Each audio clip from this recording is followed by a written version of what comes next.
Dominique Lambert, c'est une étude sur tous les Dominique Lambert de France. J'ai défini comme population d'études cette identité-là, ce nom-là,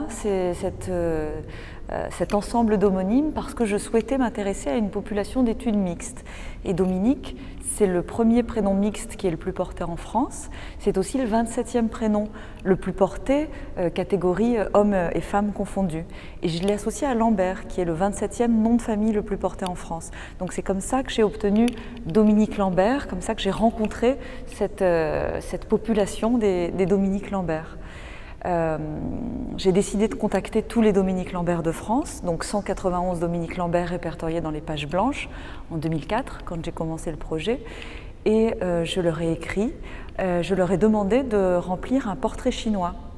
Le portrait chinois, c'est une manière de se décrire avec des mots qui sont aussi des images, c'est-à-dire si j'étais un animal, je serais un chien, si j'étais une couleur, je serais vert. Et j'ai reçu, comme ça, sur les 191 Dominique Lambert sollicités, j'ai reçu 65 réponses de portraits chinois. J'ai ensuite sollicité ces Dominique Lambert pour recevoir une photo d'identité. J'ai reçu 20 réponses. Donc ce sont les 20 Dominique Lambert qui constituent la collection finale. Ce travail, finalement, il s'ancre dans un questionnement des représentations de l'identité. C'est-à-dire que l'identité, c'est cette chose qui est la plus individuelle, la plus intime, et pourtant c'est quelque chose que l'on ne peut pas observer de manière directe. Elle est une réalité intangible. Pour y accéder, pour la partager, pour la faire exister, nous sommes obligés de passer par la représentation. Et par nature, en fait, la représentation, c'est un objet qui est séparé de son sujet. C'est la nature même de la représentation. Donc ça veut dire que, de fait, l'identité est séparée de l'individu. Il y a un écart entre un individu et son identité. Donc mon travail, finalement, essaye d'interroger ce qui se joue dans cet écart.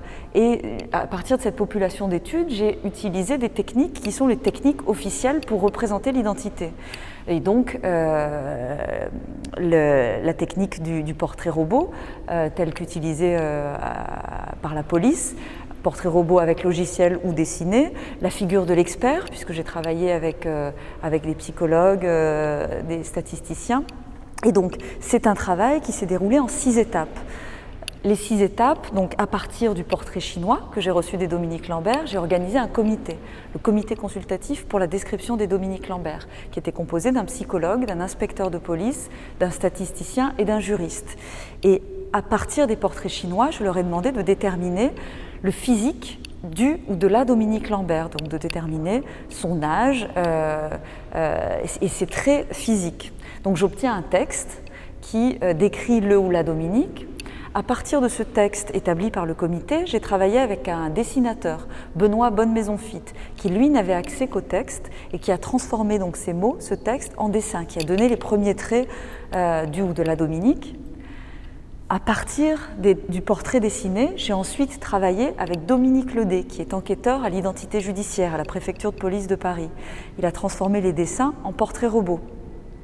Et à partir des portraits robots, j'ai cherché des gens dans la réalité qui ressemblaient à ces portraits robots pour les photographier.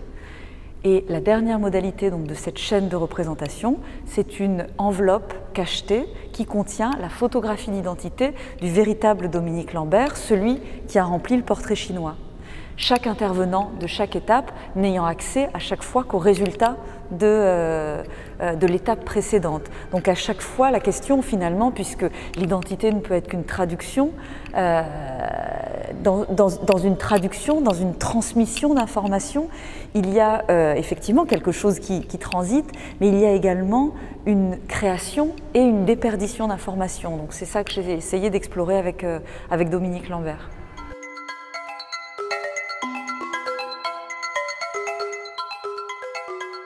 Cette exposition, elle est pour moi vraiment importante dans le travail parce que c'est vraiment la première fois que Dominique Lambert va être montré de cette manière-là. C'est-à-dire que ce projet, sa première forme, c'est un coffret de 21 livres qui se déplie, 21 Dominique Lambert. Donc c'est-à-dire qu'il a toujours été présenté centré sur l'individu, avec un Dominique Lambert dont on déploie les différentes représentations, mais centré justement sur l'individu. Et pour la première fois à Carré d'Art, justement, on travaille la question du dispositif. Et donc là, c'est le dispositif et c'est le collectif qui va être visible avant l'individu. Finalement, il appartiendra à chaque spectateur de pouvoir reconstituer la séquence individuelle, mais c'est vraiment le dispositif et à chaque fois tous les Dominique Lambert qui sont montrés. Donc en ça, c'est vraiment pour moi un moment important de ce travail qui a commencé donc en 2004, qui s'est déroulé sur 7 ans pour les différentes étapes. Et puis aujourd'hui, avec cette exposition et avec le livre qui est publié aux éditions RVB Books, c'est vraiment le point final du travail, puisque ce livre sera, c'est l'édition courante finalement du projet et permet la diffusion du travail. Et pour moi, c'est vraiment tout un travail de, comment dire, c'est la constitution finalement d'un personnage de fiction à partir de personnes réelles. Et puis avec la dernière pièce qui est le cabinet de consultation du docteur Barbe, où on entend en fait la voix des Dominique Lambert que j'ai rencontrés et qui ont donné leur témoignage lors de la toute première présentation de Dominique Lambert à Paris. Nous avions invité c'était à la Maison Rouge, nous avions invité les Dominique Lambert qui étaient les invités d'honneur de l'exposition. Et il y avait un espace, l'espace central de l'exposition qui leur était réservé exclusivement. C'était le cabinet de consultation du docteur Barbe, qui est psychiatre aux hôpitaux universitaires de Genève et collectionneur d'art contemporain, et qui était là pour mener les entretiens avec les Dominique Lambert, parce que j'étais évidemment très curieuse de la réaction des Dominique Lambert même face à ces visages qui les représentent mais qui ne sont pas les leurs, et à la multiplication finalement des représentations de leur identité. Et donc on avait ce soir-là enregistré les voix des entretiens donc, du docteur Barbe et des Dominique Lambert, et cette pièce voilà, va être présentée pour la première fois en France.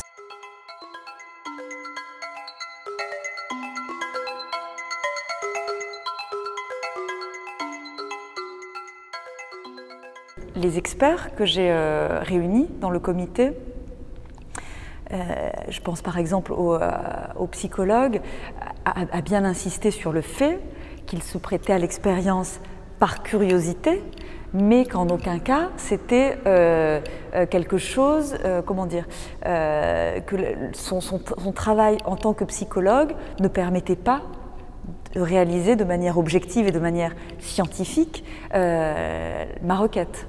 Mais il était curieux, comme les autres membres du comité, comme les autres intervenants, de voir effectivement ce que l'on pouvait saisir d'une identité à partir d'un portrait chinois. Sachant que sur un portrait chinois, il y a également l'écriture qui est très présente et qui donne une indication très forte de l'identité. Il y a d'ailleurs des graphologues qui travaillent de manière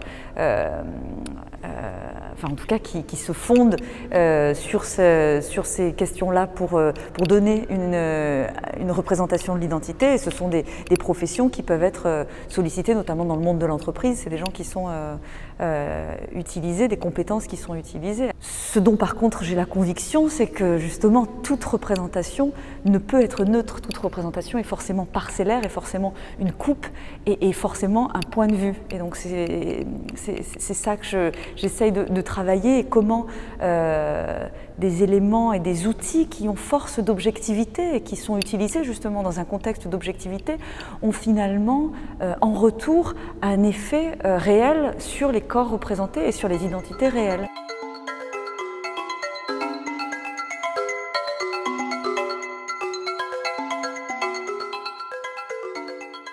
C'est vraiment quelque chose qui est là depuis le début en fait. C'est toujours difficile à saisir, à dater de manière très précise, mais finalement c'est quelque chose qui est là depuis le début, et je repense même au concours d'entrée d'école de photographie. J'avais présenté des documents sur l'identité en fait, c'était une empreinte digitale qui était mon point de départ. Donc il y a quelque chose qui m'intéresse depuis longtemps, et surtout ce que finalement peut l'image, qui est inévitable pour accéder à l'identité, ce que peut l'image dans cette question est finalement le passage dans le champ de l'art d'images qui n'y appartiennent pas de manière évidente, ou en tout cas de prime abord, me permet vraiment de questionner en fait cette question de l'identité. Je me suis beaucoup intéressée à la question de l'histoire aussi de la formalisation et de la codification de la représentation de l'identité, donc l'invention finalement dans un contexte policier, la représentation photographique de l'identité, puisque c'est Alphonse Bertillon au XIXe siècle, à la fin du XIXe siècle, la préfecture de police de Paris, qui a codifié justement l'utilisation de la photographie pour représenter l'identité, et qu'il a d'abord mis en place sur des populations particulières, enfin sur le corps des criminels, et puis ensuite les nomades, les prostituées, pour que, en fait, dans les années 40, ce soit étendu à l'ensemble de la population française. Et il a inspiré en fait les polices du monde entier qui venaient à Paris à la fin du XIXe siècle pour apprendre du système de Bertillon. Et en fait, j'ai toujours été fascinée par cet objet qui est la photographie d'identité, qui est un objet vraiment commun, banal, que tout le monde utilise, qui participe de notre existence en société. Et finalement, moi j'ai l'impression que derrière cet objet qui semble si simple, il y a en fait quelque chose de beaucoup plus complexe qui se joue à la fois de l'ordre de l'humain et de l'ordre de la société, et que finalement c'est un point de départ.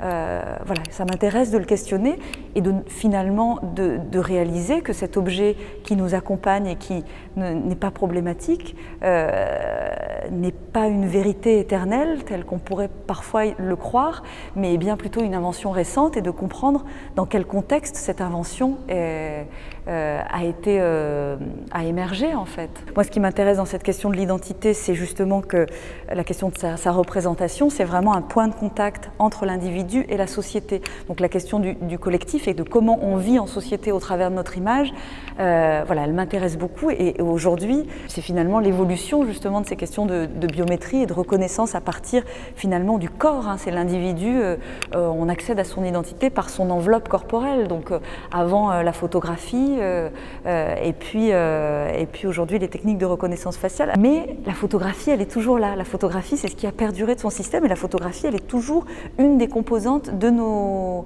systèmes d'identité, parce qu'il y a quelque chose d'irréductible en fait dans la représentation photographique. Et moi, j'ai vraiment la conviction que tant que l'image photographique sera, alors sous différentes formes, mais sera présente dans les techniques d'identification, finalement ça restera de l'ordre d'une perception humaine, parce qu'on peut reconnaître quelqu'un par sa photographie, mais on est bien incapable de reconnaître son empreinte digitale, ou de reconnaître, il faut passer par des appareils, il faut passer par, et donc voilà, il y a une limitation en ce sens, mais les technologies évoluent, et j'y suis très attentive.